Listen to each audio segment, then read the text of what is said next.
Assalamualaikum, hello, I'm Suhartiningsih. Di kesempatan kali ini, saya akan membahas tentang ekspor Republik Indonesia bangkit dan jatuh di era globalisasi. Obsesi terhadap globalisasi yang berlangsung sejak tahun 1990 hingga 2010 serta perlambatan internasionalisasi dari tahun 2010 hingga 2019 dapat membantu menjelaskan fenomena peningkatan ekspor Indonesia yang luar biasa di awal abad ini. Lalu penurunan ekspor setelah krisis global. Akselerasi pertumbuhan kegiatan-kegiatan bisnis global meningkat pesat sejak 1990 hingga 2010.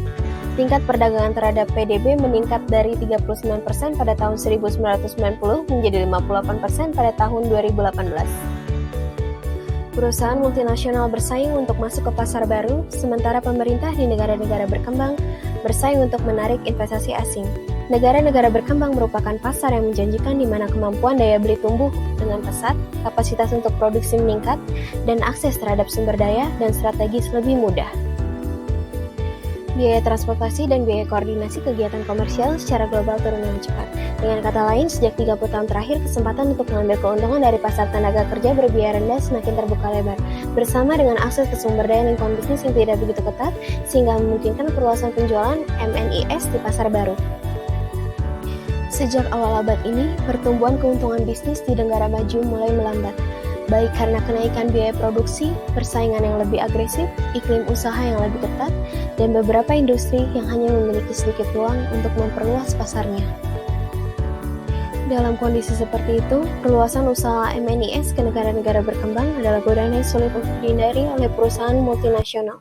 Selama melakukan proses ekspansi MNIS ke luar negeri, keuntungan juga meningkat, dan proporsi penjualan di luar negeri terhadap total penjualan yang terus tumbuh dalam iklim laba yang begitu baik ini.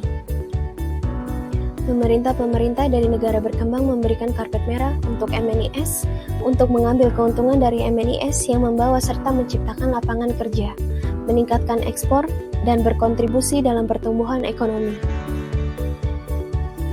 Munculnya pendapat di mana MNIS janji akan membawa teknologi, modal, merek, dan sistem organisasi, sementara negara-negara berkembang menawarkan banyak pekerja berbiaya rendah, akses ke bahan baku, dan lingkungan bisnis yang lebih mudah, meskipun kadang kurang teratur, kompleks, dan sering kurang efisien. Selesai sudah materi yang telah saya bawakan. Semoga bermanfaat untuk kalian semua. Terima kasih. Wassalamualaikum warahmatullahi wabarakatuh.